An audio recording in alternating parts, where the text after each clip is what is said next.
अस्सलामु अलैकुम सामिन किराम। 20 अक्टूबर है। हमारी ख़बर का उन्वान है मौलाना अतहर के बेटे की कहानी खुद उसकी ज़ुबानी। कई रोज़ से हज़रत मौलाना अतहर साहब के बेटे सैयद शिराज के ताल्लुक़ से मुख्तलिफ़ तरह की ऑडियो और वीडियोज़ सोशल मीडिया पर गश्त कर रही हैं।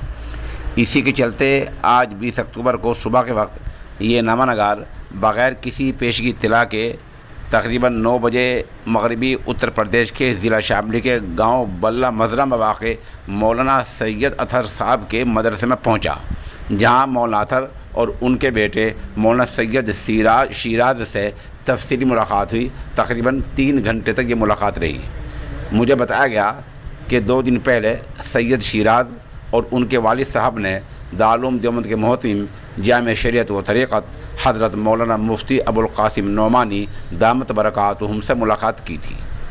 मोहतमिम साहब ने दोनों को अज़राह इनायत मजलिस तहफ़्फ़ुज़ ख़त्म नबुव्वत के कुलहिंद नायब नादिम मौलाना शाह आलम गोरखपुरी के पास भेजा। मौलाना शाह आलम ने शिराज को समझाया और तफसील से समझाया। इस तरह दारुल देवबंद ने अपना वो किरदार अदा किया जिसके लिए ये इदारा कायम किया गया है। बता दें कि मौलाना शाह आलम हज़रत मोहतमिम साहब की हिदायत और ईमा पर बहुत सारे इलाक़ों में इस तरह के मसाइल हल करते रहते हैं। कई सवालात के जवाब में शिराज ने मुझे बताया कि अल-अयाज़ु बिल्लाह इर्तिदाद का, इन दीन से फिर जाने का सिरे से कोई मसला ही नहीं। ये तो अक़ीदे का मसला है, मसला इनशिरा का है, मसला शरे सदर का है। चंद मसाइल में मुझे शरे सदर नहीं है, मुझे इत्मीनान नहीं हुआ है।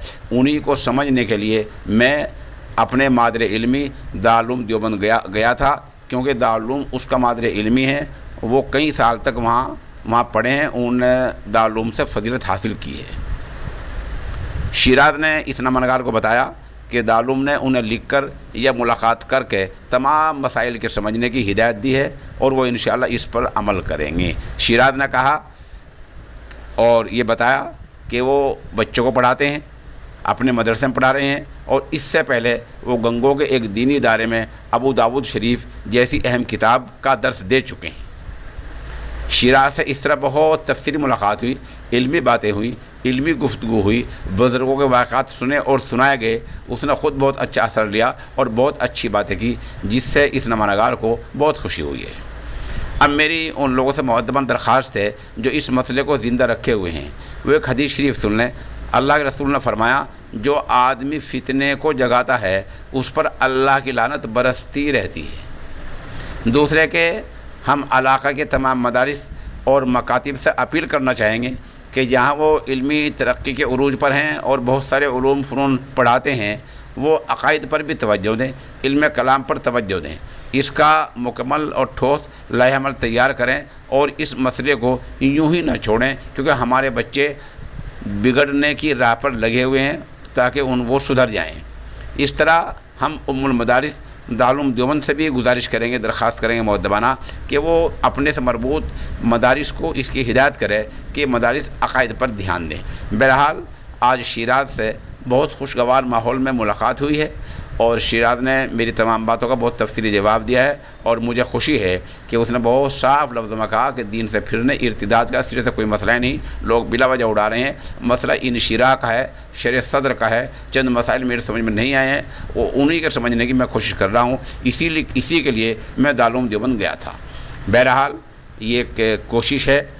एक दरख्वास्त ये भी है, कुछ लोग कहा करते हैं भाई ज़ाहिर में तो शिराज बहुत अच्छी बात कर रहा है, दिलों का हाल अल्लाह बेहतर जाने। सवाल यह है कि इस तरह की बात करने की आपको ज़रूरत क्या पड़ गई है? जब ज़ाहिर में एक आदमी सब कुछ सही कह रहा है, सही कर रहा है, 5 वक्त नमाज़ पढ़ रहा है, हदीस पढ़ा रहा है, बच्चों को पढ़ा रहा है, उसका हुलिया आलिमाना है, तो अब आपको इस फितने को यूँ कहने की क्या ज़रूरत पड़ रही है कि ज़ाहिर में तो बहुत अच्छी बातें कर रहा है भाई, दिलों का हाल अल्लाह ताला जाने। ठीक है, आप इस फितने को न जगाएँ। फितने को जो जगाता है, जैसा कि मैंने हदीस शरीफ अर्ज़ की, उस पर अल्लाह की लानत बरसती रहती है। हम दुआगो हैं कि अल्लाह रब्बुल इज़्ज़त तमाम मुसलमानों को राह रास्त पर गामज़न करे और अल्लाह ताला हम सब के अक़ीदों की पूरी तरह हिफाजत करे। आमीन सुम्मा आमीन।